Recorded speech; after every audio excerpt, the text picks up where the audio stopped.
Hello, seniors. Today we are trying something new and recording a broadcast to discuss college expenses and all that entails, including scholarships, financial aid, and if you have any questions, feel free to email me on Canvas or come down to the guidance office. Give a shout out to the radio TV program for helping us out today. So we're going to talk about education costs in general so that you all can have an understanding of how much a four-year degree is going to cost. And today we're going to focus specifically on that. If you're interested in a two-year school or trade school, a lot of the information is still very applicable to you. However, if you have specific questions about the cost of your program, definitely feel free to ask. We are going to talk about the different methods for paying for your education. It's not just win a full ride scholarship and you are done. There are multiple ways that students and families pay for educational expenses. We're going to talk about ways for planning to complete your applications. A number of students each year do not get things completed on time just because time gets away from them. So it's very important to make sure that you have a plan for completion in place before the scholarship season begins. We're going to discuss the multiple locations to look for scholarships. This is definitely not going to be an exhaustive list. However, it is something that will get you started on winning potentially a lot of funds. And then we're going to talk about some application tips, some do's and don'ts, essentially, of what I've learned over the years of what scholarship application review boards are looking for. So let's just talk in general about how much a typical four-year degree could cost. So Ball State and IUPUI are the two most common attended universities for our seniors.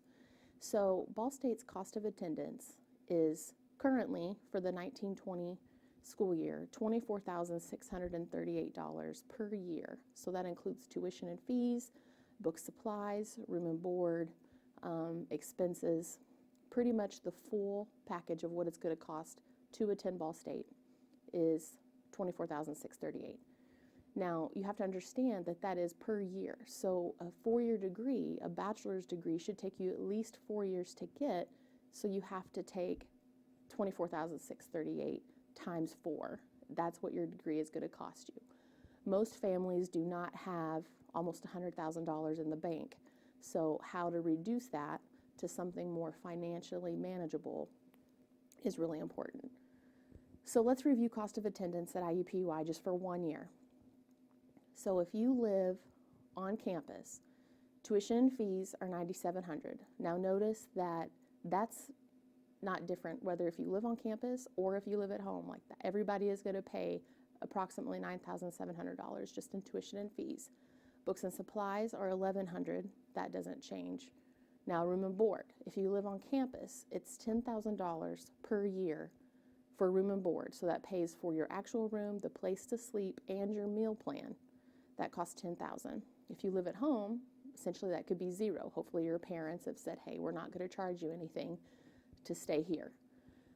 Transportation expenses, if you live on campus, as you see, that's kind of a small amount, $374. That's assuming that you live on campus, that you're not really traveling home that much, so they give you a small budget to pay for essentially gas to get back and forth to home or get a bus ticket. The cost of living at home column for that, though, is almost $2,000.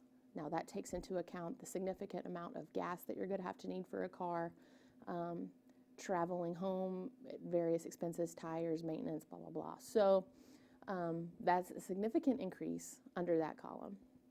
And then personal expenses just includes, food budget, anything else that may come up that you need just to support yourself is about $2,000. So at IUPUI for 1 year, if you live on campus, it's going to be a little cheaper than Ball State, $23,304. And then if you live at home, if your parents have said, yes, we'll charge you nothing, that's $14,864. Almost $10,000 less a year. And then you have to think again, 4 years of that. So you are saving potentially $40,000 almost if you live at home. And I always want students to think about not only just cost per year. So again, 4-year degree for a bachelor's degree at our two most commonly attended schools, $93,000. So before we get into the discussion about scholarships and expenses, I want the seniors to be thinking, okay, what is this going to cost me, and how important it is to me to help reduce that expense for me and my family. So how people pay for college. Now, my personal opinion and the common view of many is the most important application after you actually do submit your college application and you're admitted is the FAFSA, the free application for federal student aid. And it can be found at the website shown. This is the application that you submit in order to be considered for any federal aid, and most state aid requires this as well. And we're going to get into the specifics of the different types of funds, but if you plan on attending a 4-year school, 2-year school, and most trade programs, you are strongly encouraged to submit a FAFSA. This requires parent income. There's only a few situations where you as a student do not have to include parent or guardian income. And if you have specific questions on that, definitely feel free to ask your counselor. We are well versed in this application and can help you and your parents get it submitted. But this is a very important application for schools, universities, programs, and the federal government to determine how much aid you need to help pay for your school. This is the only way that you can qualify for any student loan whatsoever, and most need-based federal, state, and university aid requires this application, and a lot of scholarships we are seeing nowadays also require this application be submitted. So even if you think, or your parents have said, you are absolutely not getting a student loan, you don't want to get a student loan, please still fill this application out. You will be surprised that how much you may get in your tuition reduced just by the simple fact that you submitted this. Most people do not have, in the federal government's eyes, the ability to pay the entire $24,000 in tuition a year. So there is some help available for most people just by filling this out. So we'll get a number of students who think that they will win like a full ride scholarship, or that's their ultimate goal. And it is very important for seniors to note that that is unlikely. Even our best and brightest 4-point plus students don't receive a full ride scholarship. Hopefully you'll win some money, but $24,000 a year scholarship is not common at all. And frankly, I can't remember a recent student that received that kind of money just by academics alone. It's also important to know that few students get what I would call big money scholarships in my lingo, meaning $5,000 plus in one single scholarship. A lot of students will tell me that they won't apply for something because it's only $250 or maybe even only $500. And it's really important to understand that most scholarships are private donor funded, and they don't have endowments that are millions of dollars available just to write $5,000 checks to kids. So be prepared that your scholarship applications should be numerous in submissions for sometimes what you might consider very little money. But things do add up. If you've ever been to our Honor Night program, each year one of our students will just blow everybody away with how much money they won. And that was not because of a submission of one scholarship application or even two. It was 10 to 20 applications or more that they submitted to win that kind of money. So most college expenses, when it comes to breaking it down and how people pay for college, they're in various forms. Grants, scholarships, loans, and then out-of-pocket funds. So we're going to break down each one of those categories so that you can have a better understanding of what each one means and then how you can get those funds. So this graphic is on our guidance website, which I will show you shortly. And it's just kind of a quick way to review how to pay for college expenses in one graphic. So again, we're going to talk about grants, scholarship, loans, and out-of-pocket funds. And then we're also going to discuss the different types of scholarships that are out there, and those are merit-based, need-based, and then personal interest. So when it comes to grants, these are typically almost 100% based on information from the FAFSA. So if a student does not submit a FAFSA, it is highly likely that they will receive zero grant money. Grants typically do not have to be paid back. You qualify for them, the money is given to you, and as long as you do what you say you're going to do, you're fine. And that's lovely money to get if you're a senior. To know that you don't have to pay it back is very nice. Grants are typically awarded from the state or federal government directly based on that FAFSA information, and you will see that information if you do happen to win any grant money on your financial report given to you from the college you plan on attending. Grants are typically awarded to low-income students. Now, but I will caution you, even if you are a student who doesn't think you are low income, you may be considered lower income to the federal government.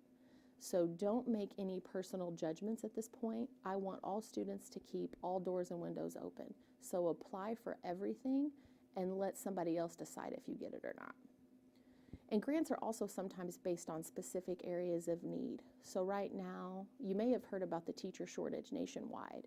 So years ago, the federal government created what's called a Teach Grant, and that helps pay a significant amount towards students' tuition fees and housing for specific teachers that are in a significant shortage, including any STEM-related teachers, science, technology, engineering, and math, and special needs. So if you are interested in pursuing one of those careers, it is likely you will get a Teach Grant even if you do not have any financial need, according to the government. So again, but you have to have a FAFSA on file in order to qualify for the Teach Grant. So again, if you don't submit a FAFSA because you think you don't need the money, but you're going to be a special education teacher, you will have missed out on a significant amount of money. At my last check, it was at least $5,000 a year that they paid. So make sure that you submit a FAFSA. So under scholarships, there was 3 different kinds, starting with merit-based. So merit means academics. So merit-based scholarships are given to seniors who have a certain academic background that the university is looking for. So these scholarships typically come directly from the college or university. So for example, IUPUI has what's called a Chancellor's Scholarship. That is solely based on academic background, meaning GPA and test scores and course history. So when we submit your transcript for admission, that transcript is kept on file and reviewed by scholarship personnel to determine if you as the student meet any qualifications for merit scholarships that the college offers specifically. Most of these scholarships do not require a separate application at all.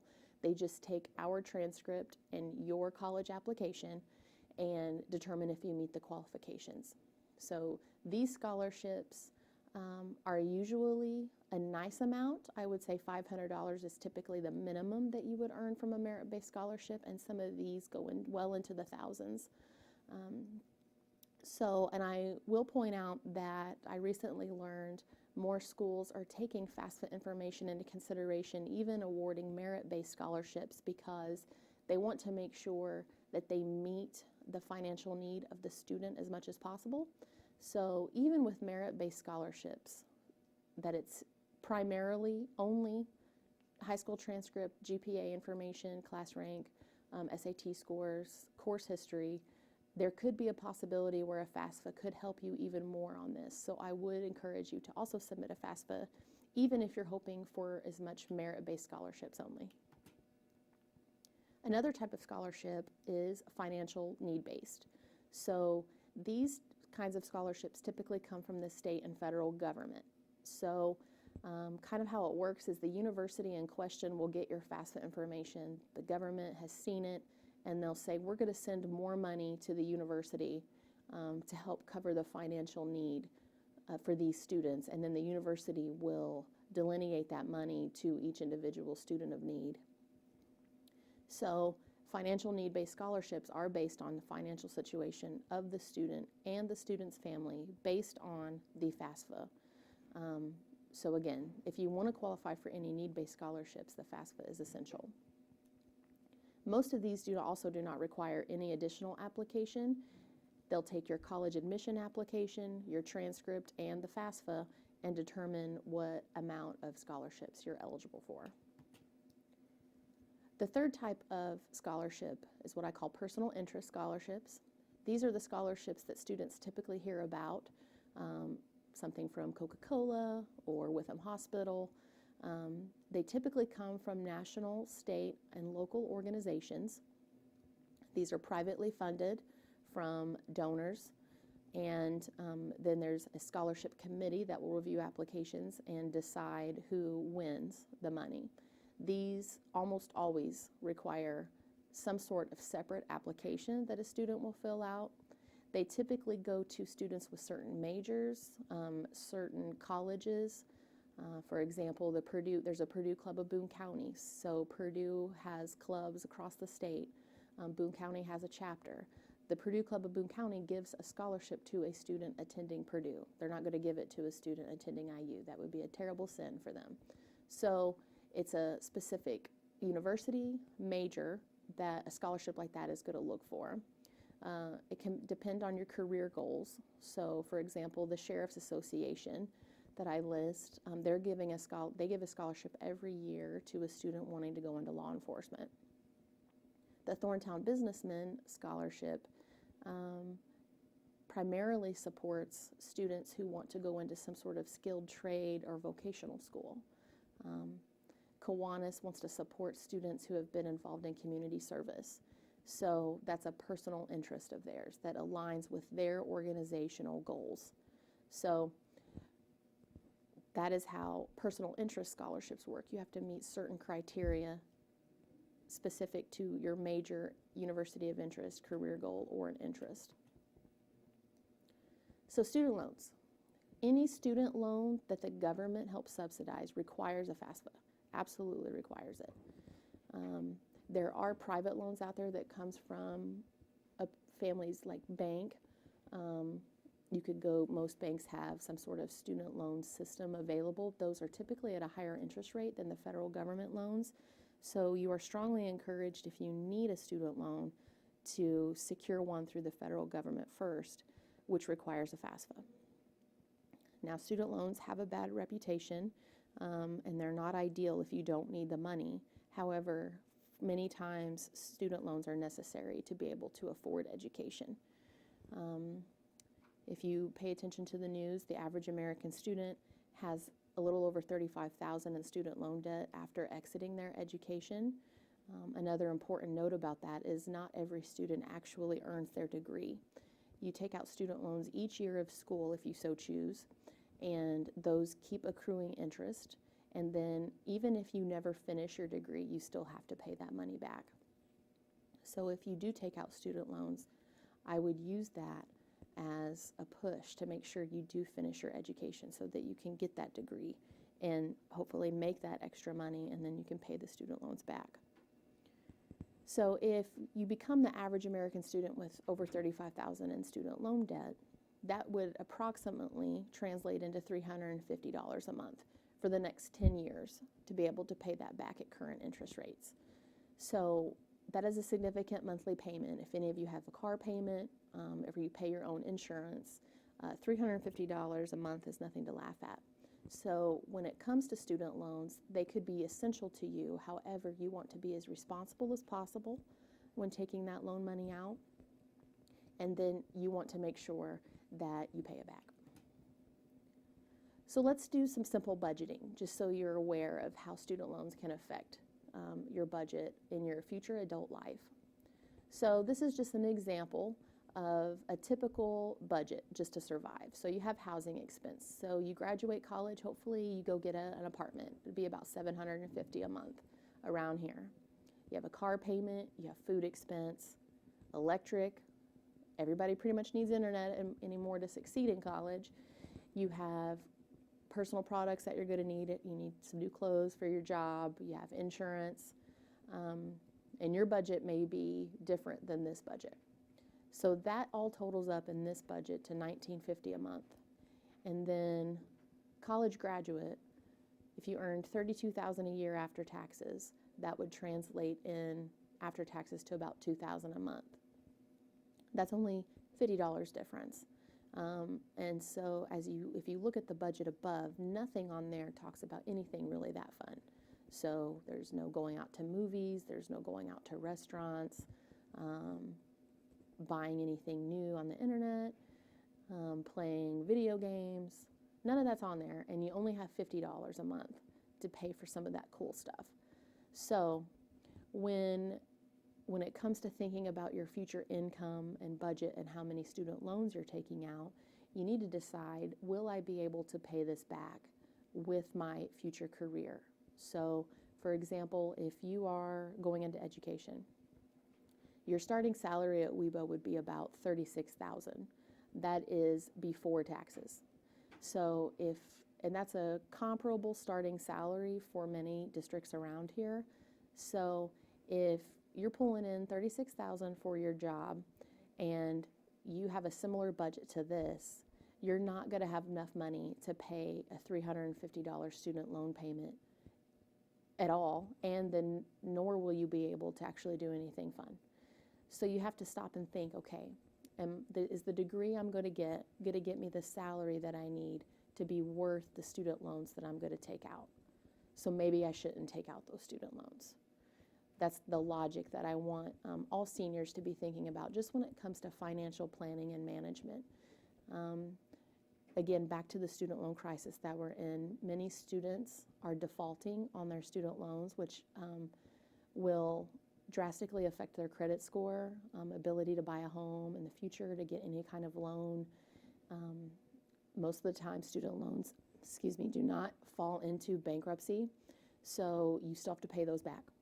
And student loans, again, can be very helpful to help pay for your education, which anymore is vital to obtaining a job. It doesn't have to be a four-year degree, but some type of post-high school education is becoming vital in today's workforce. And so student loans can help you get that education, but I just want all students to be as responsible as possible when deciding how much to take in a loan. So back to scholarships.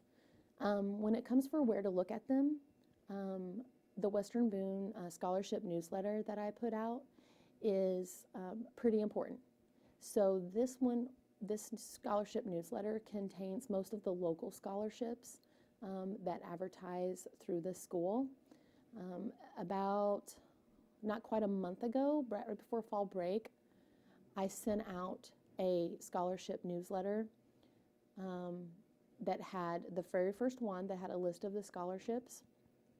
Now, if you've lost that, deleted it, whatever the case may be, I'm going to show you where you can find it. So if you are on our WeBo site, you're going to click on the guidance section. And this is our guidance website. If you've never been to it, welcome. And you're going to scroll down to how I pay for college. And there's some brief information and some links that you can click on, and you're going to scroll down to scholarships. And these are some websites that you can review to find additional scholarships that are not in the newsletter. But if you're specifically looking for the scholarship newsletter, I will post it here. And it's a link, or you could download it, print it, whichever. The very first page on the scholarship newsletter is always going to have some sort of article style with a topic that is beneficial to a graduating senior. So the very first one is about the FAFSA. And if I haven't said it enough, I'll say it again. This scholarship is very important to helping you pay for school. So scholarships actually start on page 2. So you will see there's a name of the scholarship, there's a due date, a description, and then usually most scholarship applications anymore are online somewhere, so it'll have a website. And then it will also contain what the scholarship amount is. So if we look at, let's say, let's find one that has a dollar amount to it. So this National Space Club. So it has the name of the scholarship, the due date, and then it says who it's open to. So you have to go into a STEM career, and then the scholarship is valued at $10,000. And then here's a website that tells you where to go to apply. So if you're looking for scholarships, you would open up this document, and I want you to skim read this real quick and say, okay, hey, Wendy's Heisman Scholarship, okay, they have to go here. Okay, that doesn't give me a whole lot, but hey, I'm an athlete, so I'm going to go to this website by the due date. Now, of course, this one's already passed, but click on that, read more about it, and then submit it if I so choose.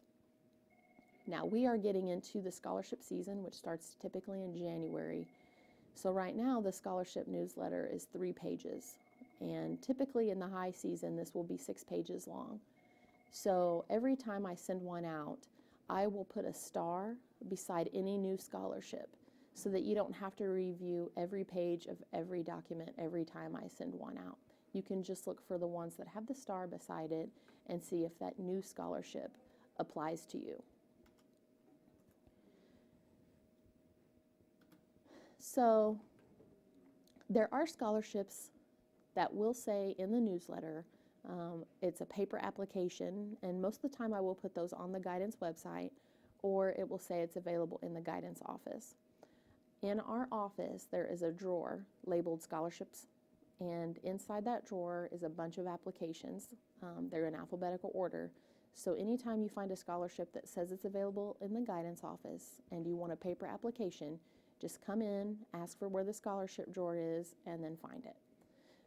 Most of the time, paper applications are due back to me, but if it's not, then it will say exactly where it needs to go. Local scholarship websites. So this is another place where our kids will get the most money. By far, most of our kids get the most money directly from the college or university or government themselves, but when it comes to actual scholarship money at the local level or personal interest scholarships, those are local based. So the Western Boone Education Foundation has multiple scholarships that they support. That website will not open until December or January, but they give away approximately $10,000 a year via scholarships. So when that time gets closer for that application to open, I'll be in touch again. The Community Foundation of Boone County gives away about $30-something thousand a year to WeBo students. So that is a significant source of funds for our kids. They do have a website. Those scholarships are going to open December 2nd. So communityfoundationbc.org is their website. If you're looking for scholarships, you would click on under scholarships and the CFBC scholarships site. Then the next thing you'll do is you'll scroll here to the right and click Western Boone. And then it gives you a listing of all of the scholarships that are available to Western Boone students. Now, you will notice that this Boone County Ag Scholarship goes to anyone living in Boone County. However, the Bobby Highsong Memorial Scholarship is for WeBo kids only. So look at this chart. You can do this in advance to get an idea of any of these scholarships that you may be eligible for. Just know that these will not open until at least December 2nd. Sometimes there's a delay, so don't freak out if it's not open December 2nd. I will definitely put this on our scholarship newsletter when they do come available. National scholarship search engines are a place where you would find the national scholarships that you may be looking for. So an example of that one would be like the Coca-Cola scholarship. I think Pepsi has one, like big organizations would have scholarships. Right now, I think there was a Burger King one available, for example. So that's the places on the newsletter where you can find national scholarships. Now, these could be big money scholarships, $10,000 plus. However, they're also going to get a significant number of applications for those. Now, do not let that discourage you from applying for them. I will tell you that many of the local scholarships, I have to hunt down kids to get applications. So you, as the student, may assume that, oh, a whole bunch of people are going to apply to this and I definitely won't win it. But please do not think that way. Get out of that thinking pattern, because you may be the perfect candidate that a scholarship is looking for. So apply for everything that you're eligible for and let that scholarship committee decide who they want to win. I'm a big fan of Google.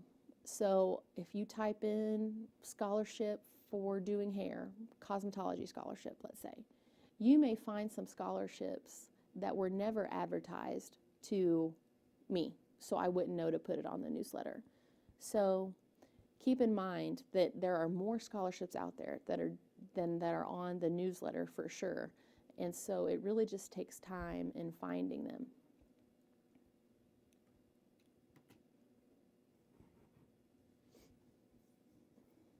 So I'm not sure if this page is actually coming up in the presentation, so I'll just review it just to make sure. We're going to talk about application tips now. So the largest amount of scholarships have deadlines in January, February, and March. So we're not quite into the heavy scholarship season yet, but once we return from Christmas, a lot of the scholarships begin becoming due. So on the scholarship newsletter, and let's see if I can go back to that.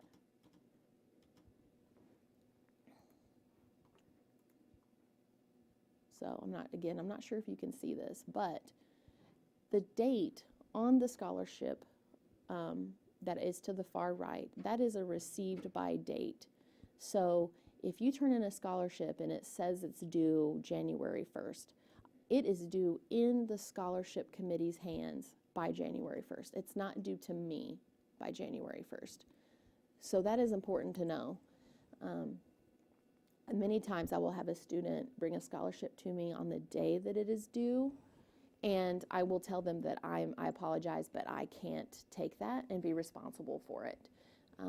So it is important that a student, if you're interested in turning in a scholarship application, that you turn it in to me before the posted due date.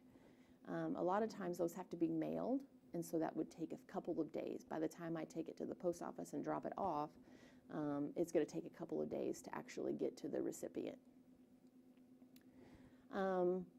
So another application tip that could be really helpful is creating a typed resume that lists your goals, current education, your activities, and any awards or special recognitions that you've seen, jobs that you have. Most applications are going to ask for what kinds of things have you done in high school, essentially trying to figure out what makes you special. And the application will have, especially if it's a paper one, will have space for that.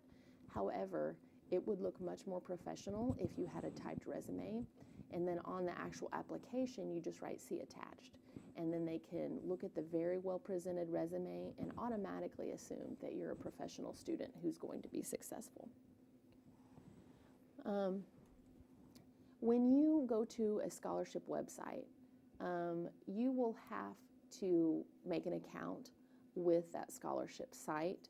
So a piece of advice I've learned over the years is to use an email address that you may not check very often. I personally have an address that I use just for website stuff. That way I'm not constantly getting bombarded with emails that I don't care about. Now, if you don't have that, that's fine. Just use your existing email address. You just may end up needing to unsubscribe from certain lists over time. Another application tip when writing essays, save them. So you could write an essay right now about what your future goals are, like you want to become a nurse and you want to go to this school and you want to work in an ER. That is a very common question that many scholarships will ask for. You can go ahead and write that now, then make small modifications to it later, and then that would save you some scholarship time in the future. That's because most applications will ask the same question many times. Another tip I'll give you is to give your recommenders at least 2 weeks to write the best letter that they can. So commonly scholarships will ask for a recommendation. And we are happy as teachers to write you recommendation letters. However, if you give us just like an hour's notice, it is not going to be the kind of quality letter that we may normally be able to write for you. Something else that you can do to help the recommendation letter writing process is to take that typed resume that you're going to include in the scholarship application already and give that to your recommender. That way they can quote some of the things that they may not know about you into their letter. So a lot of times I will personally know a student well, however, I may not know that they got their Eagle Scout recently. It just was never a topic of discussion, but if I had that in advance, I would definitely include that in my recommendation letter. I would also encourage you to have someone proofread your essays. So whenever we're writing an essay, it is so easy for us to just miss an error. And typically a very small error will stand out. So have someone else read it. And it could be just something as simple as a missing period in a sentence. However, correcting that would be something else that would help you stand out to a scholarship committee.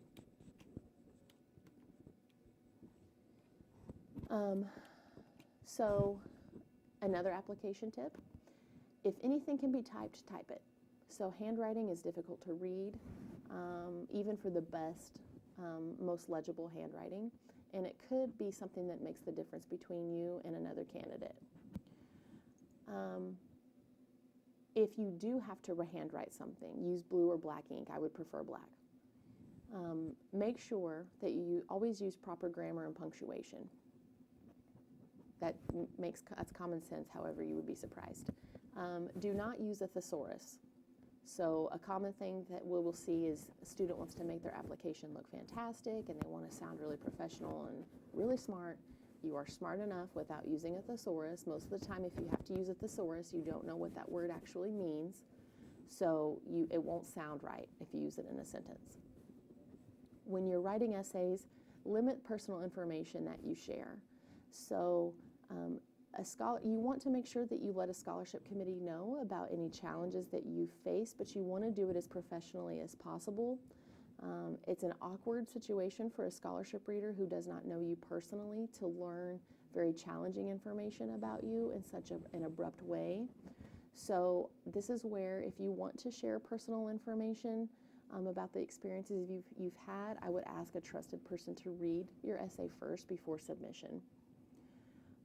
Again, on the submission deadlines, make sure that you know and remember that the dates posted are received by dates, not postmark dates. So turn stuff in advance.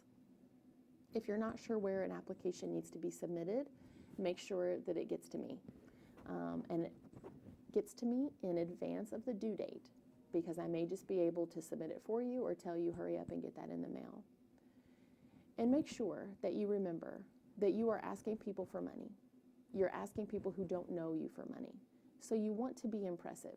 You want to make the scholarship reviewer feel like they're giving their money, their hard-earned money, to somebody who really deserves it. So, what to do next when it comes to paying for expenses? You should have a serious discussion with your family about how your family plans to pay for your educational expenses. I'm always very surprised at how many students have never once talked to their parents about how they're going to pay for college.